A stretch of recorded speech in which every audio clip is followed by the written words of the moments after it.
So we are actually not in Australia. Alex is from Australia, but we are actually in New York still. And Alex and I met approximately 7 years ago in Melbourne.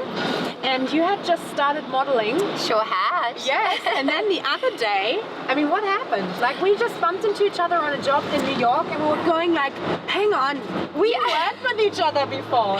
Yeah, and I suppose we took off where we left off. As giggling friends giving each other international advice. Yes.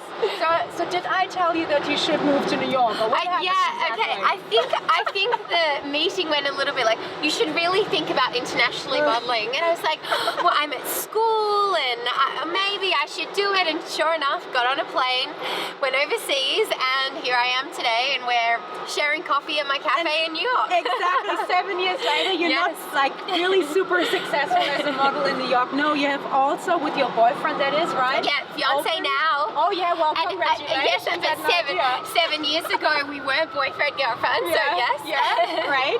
So you have opened now here in New York with your fiance 2 cafes. We've actually expanded to 4. 5 started last week. Yes, and we have 7 by April. So we're very caffeinated. Well, that's great for me because obviously I'm a big fan of Australian coffee. Thank since I've found someone who does amazing Australian coffee, I'm a regular here obviously all the time. I mean, are you doing most of the work? I do all the menus. I do a lot of the marketing. I'm doing. And you have also designed those beautiful cups, yes, right? Yes. Gorgeous. Oh, thank you. So it's a play upon our own logo, which the heritage of Melbourne is it's very strong in the cafe and hospitality culture, which Nick and I really missed when we left home. I'm not surprised. Yes. I must say it's very hard here in New York to find very good coffee. It really is. Definitely. And not just coffee, also food. As you know, I've said to you so many times before, the best food I've ever had in my life was in Australia. Yes. So, well, I mean, hello. In my opinion, the Australian cuisine is actually quite simple, but it's very wholesome. Yeah. And it's very takes a lot of pride in the produce that it sources. So we basically keep to those aesthetics here. Yes, our coffee is very good. We actually fly in from Melbourne, so we're extremely authentic. Whoa. I think Qantas likes us. We've got our coffee has a lot of miles. Oh wow! But And I mean, after you just filling me in that you will be opening 7 cafes in April. Yes. I'm pretty sure Qantas will like you. Yes, absolutely. All those coffee for those 7 cafes. So we're less than 2 years old, and we're number 2 on the New York best coffee list. In my opinion, we're number 1, but we're not as big as the people that are currently holding number 1. Okay. But that doesn't really matter so much to us as long as we keep to the aesthetics of what we believe that we're good at, and that is breakfast, coffee, and lunch, and hopefully a typical Aussie day, as you know very well. Yes. You start on a Saturday morning and you go for a walk or a jog or some sort of workout, come and meet your friends for brunch, have a beautiful coffee, most likely a flat white, followed by a wholesome brunch that's involved with fresh produce, and then you're off for your day, normally organising your outfit and your beauty looks for your Saturday night.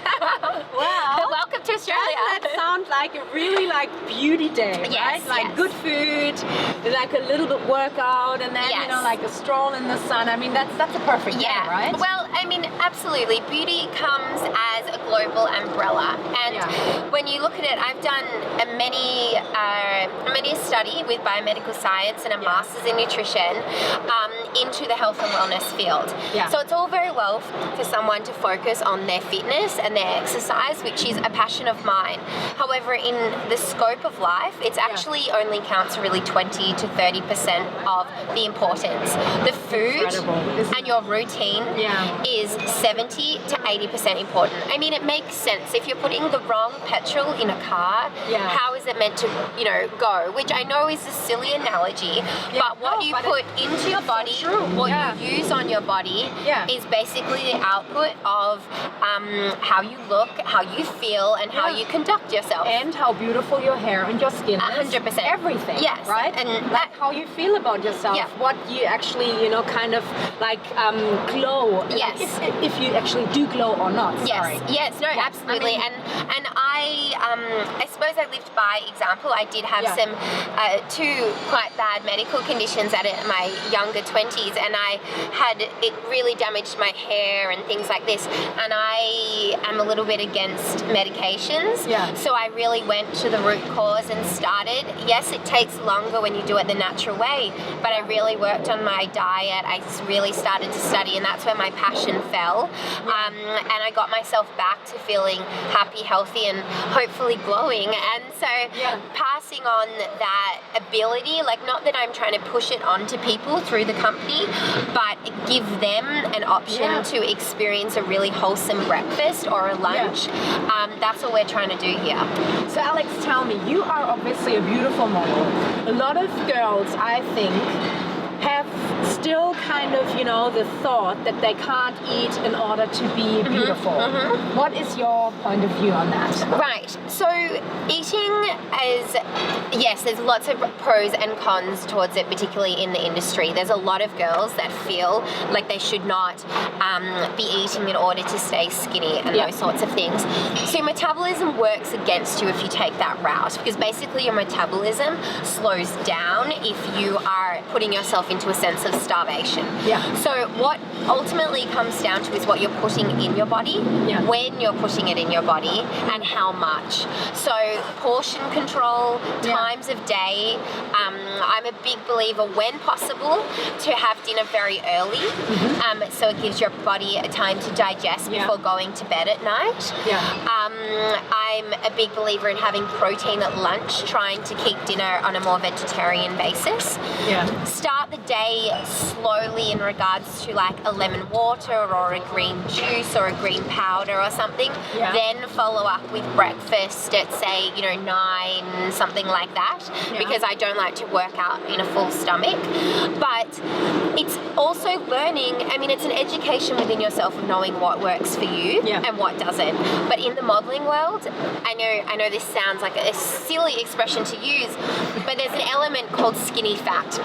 It's wrong to say, but that's a girl that doesn't like to eat or avoids eating, and they're not necessarily in shape, and you can see it so much in relax of the skin and the hair and the nails, because they're your most external elements that are really affected by the nourishment that your body gets. Exactly. And that's why I really wanted to talk to you, because remember when we shot together, your body was just so in shape, and everything about you is just so amazing, like your beautiful hair, your beautiful skin, your body tone, like everything about you is so healthy. But at the same time, I would assume, as everyone would love to look like. So I really want to get all the little tips and tricks from you I can. Because obviously I would love to use that for myself.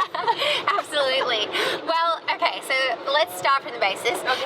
When it comes to the fitness side of things, I'm a big believer in mixing it up. So not only does that reduce the ability of boredom, it just means that you've got a nice rounding of strength training, stretching, running. So you've got your sweat, your calm, and your stretch. Basically, they're my S's that I stick to, and I like to mix them up throughout the week. Because ultimately, there's days when you wake up and you think, I can't be bothered going for my 4-mile run.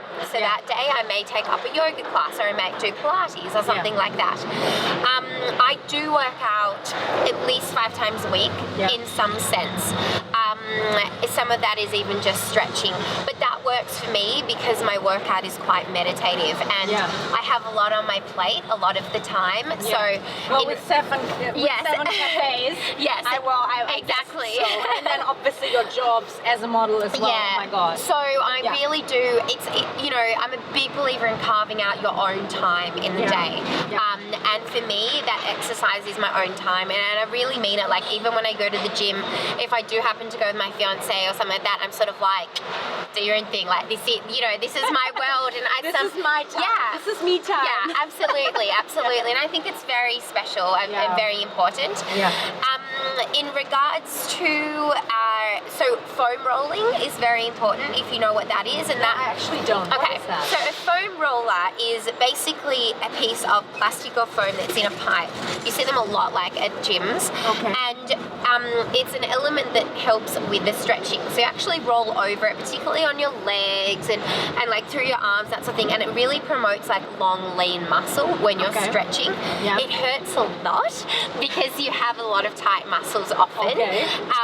But I learned a lot of that when I was doing my Pilates instructor training. So so you also are a Pilates instructor trainer. So I Can finished you teach me? Yes, we can definitely do a class.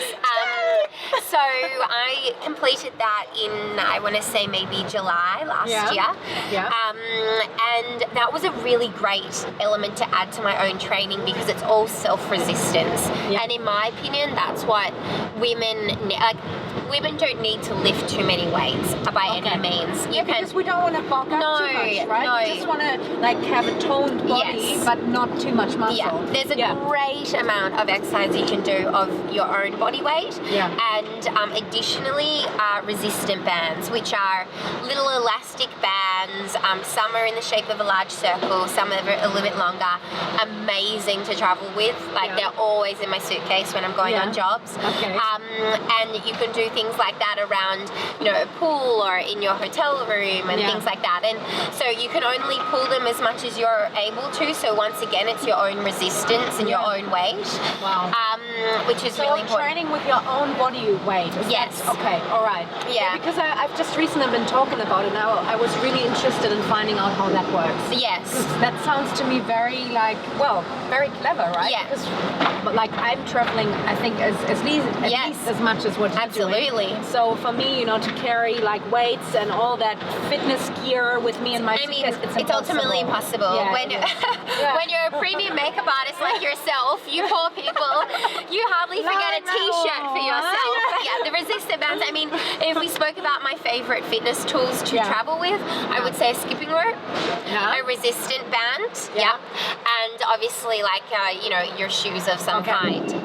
But they would be my three go-tos. And that obviously always fits easily in the suitcase. Absolutely. By what you've just been telling us, Alex, I really think what we should do to share your secrets, but in a more detailed way. So why don't we in the future plan on, getting to know your cooking secrets, getting to know your train secrets, and even produce a little series of tutorials how you actually keep healthy and beautiful, and obviously also healthy. Yeah, exactly. Healthy. Absolutely love to. Morning routines. Exercise. Exactly. And carving out that particular time of the day that's yours as well, which I think is really important. Particularly as a woman, I do find as the older I get that we give so much of ourselves to others, whether it's our partner, our friends, everything else, and we sort of, we leave ourselves out a little bit. At the end of the day, very quickly, we're quite exhausted, and you think, I didn't do that for myself. And I do, even when you're, lucky enough to have children or something like that, you're constantly thinking of them, or you're constantly thinking of the next thing. But when do you take that time to think of yourself? And for me, at the moment, it's when I'm exercising, but it can be whenever. It can be simply cooking dinner that is your, low time, or doing your own makeup or something like that. Very, it's nourishing for the soul. Yeah, and I mean, nourishing for the soul, excuse me, that's obviously what what it is really about, right? Like it's not just how do you actually look beautiful from the outside by putting on makeup or putting on a beautiful outfit or, you know, kind of like doing up your hair. Yes. No, it's more about that you actually glow and shine from the inside, and that obviously comes with exercise, with the right food, with, you know, taking your little, you know, downtimes for yourself. Yeah. And well, no, I'm not surprised anymore. You know that I'm so inspired by you, Alex. Thank you so much for your time, and I wish you all the best with your cafes. Great, thanks. Well, I'm definitely already a regular. Yes. I love the food. Bring it on. Another flat white, please. Yes, exactly. Another flat white.